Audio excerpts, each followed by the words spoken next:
போதை ஒழிப்பு மற்றும் நீர்நிலை பாதுகாப்பு சம்பந்தமாக இன்னைக்கு என்ன முன்னெடுத்து எங்கே ராலியாக போறீங்க? நண்பர்களே அனைவருக்கும் வணக்கம். இந்த பேரணியை முன்னெடுப்பதற்கு உந்துதலாக இருந்தவர் நமது சிட்லப்பாக்கம் ஆய்வாளர் திரு சிவகுமார் அவர்களை நாங்கள் மரியாதை நிமித்தமாக சந்திக்க சென்ற போது இதுவான விழிப்புணர்வு பேரணி நடத்தினால் சரியாக இருக்குமே, பயனுள்ளதாக இருக்குமே என்று கூறினார்கள். அதை ஏற்றுக்கொண்டு இணைப்பு மையம் சார்பிலே பார்வதி மருத்துவமனை இணைப்பு மையம் மற்றும் சிட்லப்பாக்கம் இப்படி பல்வேறு குழுக்களை ஒருங்கிணைத்து இந்த போதை விழிப்புணர்வு பேரணியை ஏற்பாடு செய்திருக்கிறோம். இந்த பேரணியின் நோக்கமானது தற்போது போதை கலாச்சாரத்தினால இளைஞர்கள், மாணவியர்கள் உட்பட அனைவரும் பாதிக்கப்படுகிறார்கள். மாணவர்கள் மட்டுமே நமது இந்தியாவின் எதிர்காலம் என்ற நிலையிலே அவர்களின் வாழ்வு செழுமையாக இருக்க வேண்டும், அவர்கள் அந்த மாதிரி போதை பழக்கத்திலிருந்து விடுபட வேண்டும் என்ற நோக்கத்தோடு இந்த பேரணியை ஒருங்கிணைத்திருக்கிறோம். அதோடு மட்டுமல்லாமல் நமது மனித வாழ்விற்கு அடிப்படையானது நீர் ஆதாரம். நம்ம தமிழ்நாட்டில் தான் தென் மாநிலங்களிலே அதிக மழைப்பொழிவை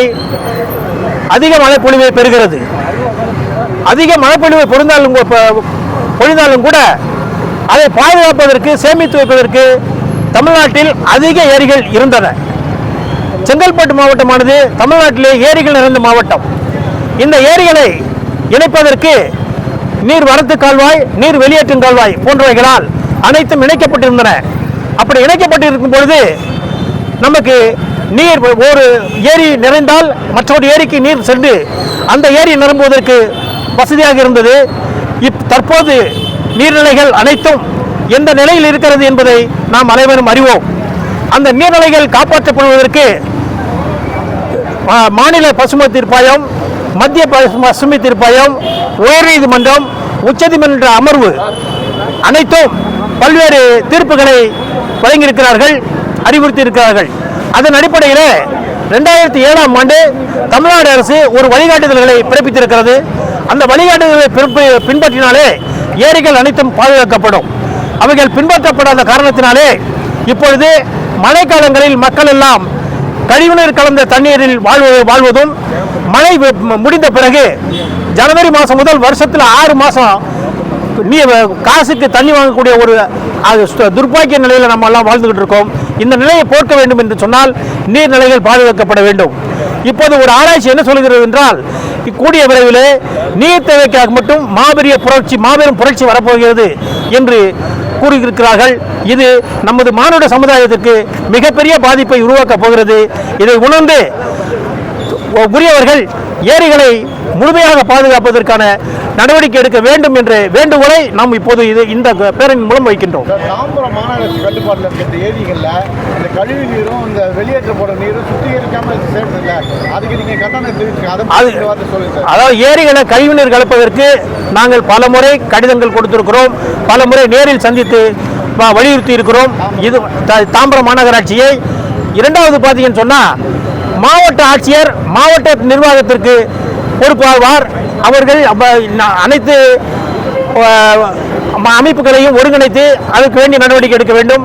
அதே போல தாம்பரம் மாநகராட்சி பகுதிகளிலே இருக்கும் அத்தனை நிர்வாகங்களை ஒருங்கிணைத்து மக்கள் வாழ்வு பாதிக்காத அளவிற்கு நடவடிக்கை எடுக்க வேண்டியது மாநகராட்சி ஆணையரின் பொறுப்பு. அவரை இந்த பேரணியின் மூலமாக அனைத்து நிர்வாகங்களை ஒருங்கிணைத்து ஏரிகளை பாதுகாப்பதற்கு உரிய நடவடிக்கை எடுக்க வேண்டும் என்று நாங்கள் வேண்டிக் கொள்கிறோம். வணக்கம், நான் மருத்துவர் முத்துக்குமார் பேசுகிறேன்.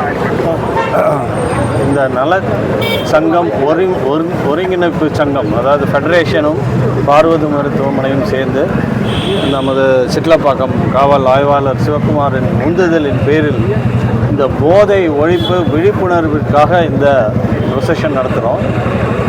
இதில் முக்கியமான விஷயம் என்னென்னா, இந்த யங்ஸ்டர்ஸ் போதை ஆரம்பிப்பதற்கு என்ன காரணம், ஏன் ஆரம்பிக்கிறாங்கன்னா, ஒரு இன்ட்ரெஸ்ட்டில் ஆரம்பிக்கிறாங்க, ஒரு பியர் ப்ரெஷர்னு சொல்கிறாங்க. நண்பர்கள் ரொம்ப ஒரு நல்ல விஷயம், இது ஒரு பந்தாவான விஷயம் அப்படின்னு நினச்சி ஆரம்பிக்கிறாங்க.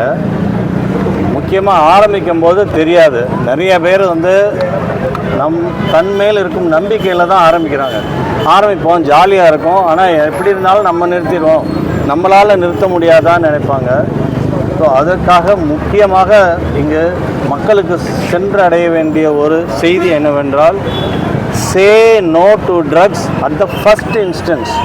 முதல் முறை உங்களுக்கு அந்த போதை கிடைக்கும் பொழுதே நோ என்று சொல்ல வேண்டும், இல்லை மாட்டேன் என்று அனைத்து மாணவர்கள் மாணவியர்கள் சொல்ல வேண்டும். இதில் எந்த ஸ்டைலும் கிடையாது, இதில் எந்த பந்தாவும் கிடையாது. இந்த சமுதாயமே சீரழிகிறது நீங்கள் சொல்லாத அந்த நோவில் தான். தயவுசெய்து say no to drugs at the first instance.